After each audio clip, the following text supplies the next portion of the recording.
Hey YouTube, it's Cody in the Cinema. Today I wanted to discuss Frontier Marshal, a black and white Western that isn't so different from My Darling Clementine, that does explore the Wyatt Earp, Doc Holliday, OK Corral story.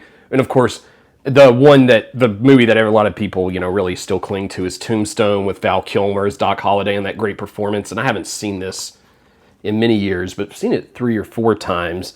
The version that I've seen the most is My Darling Clementine, the John Ford version. And being a big Western fan, a big fan of John Ford, the documentary famously shot by Pete Bogdanovich about him, I really gravitate to this story, and I had to see Frontier Marshal. And I didn't realize it because I streamed it on the Criterion channel, a DVD copy. And I have a Red Dead Redemption sticker covered DVD holder here.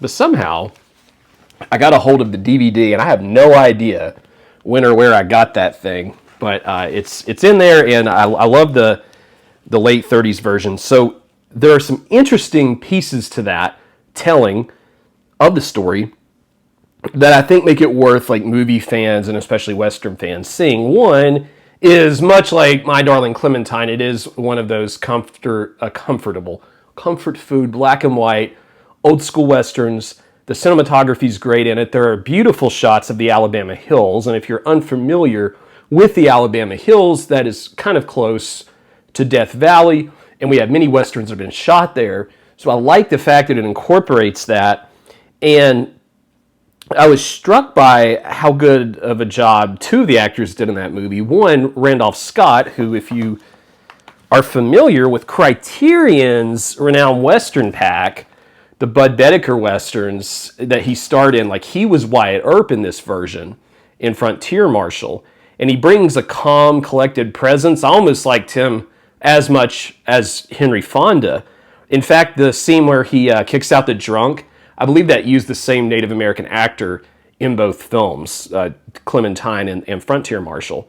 So he delivers a great performance there, but also the Doc Holliday character in the Frontier Marshal version was played by Cesar Romero, who is probably most famous for his 1960s Joker role. And after I watched this, I went back and I looked at clips because I hadn't seen those old Batman since I was a real little kid.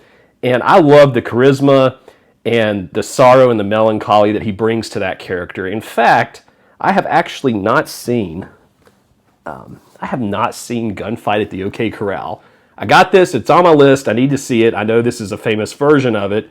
But in this version, I believe Kirk Douglas is playing Doc Holliday. And I've already seen these great Doc Holliday performances, so I'm sitting here wondering, is that the right casting? I've heard some people say Kirk Douglas may not be. I don't know. So if you've seen this version and really think I need to get right on it, let me know in the comments. But I did like this telling of it in Frontier Marshal. The most interesting piece of this movie to me, as far as how it connects to the real, what really happened, is there's a small scene with an actor named Eddie Foy Jr. And he's singing and dancing. It's an entertaining little scene that when I watched it, I kind of thought was just purely comic relief. But apparently, Eddie Foy Jr., he was the son of Eddie Foy, who was a real dancer, performer, that kind of thing, from the actual time of the real Doc Holliday and Wyatt Earp.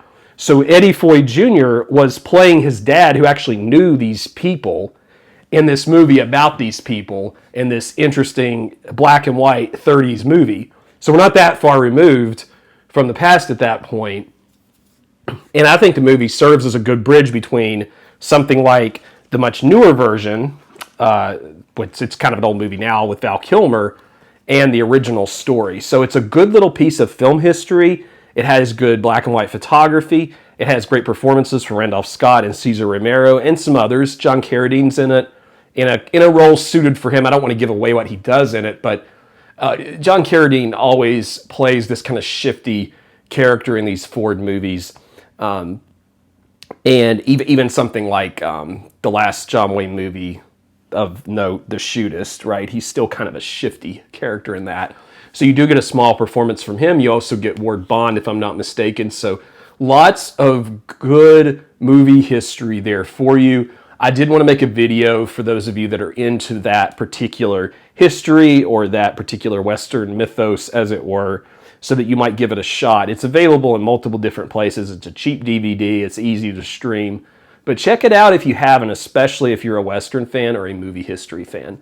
So for those of you who leave comments, I would love for you to do that. Could you tell me what version of this story you like the best? I think there are at least, that I know of, 8 versions of the OK Corral Holliday Wyatt Earp stuff. So let me know in the comments. Please give me a like and subscribe if you haven't, and any other thoughts you might have related to the material. And we'll see you next time on Cody in the Cinema.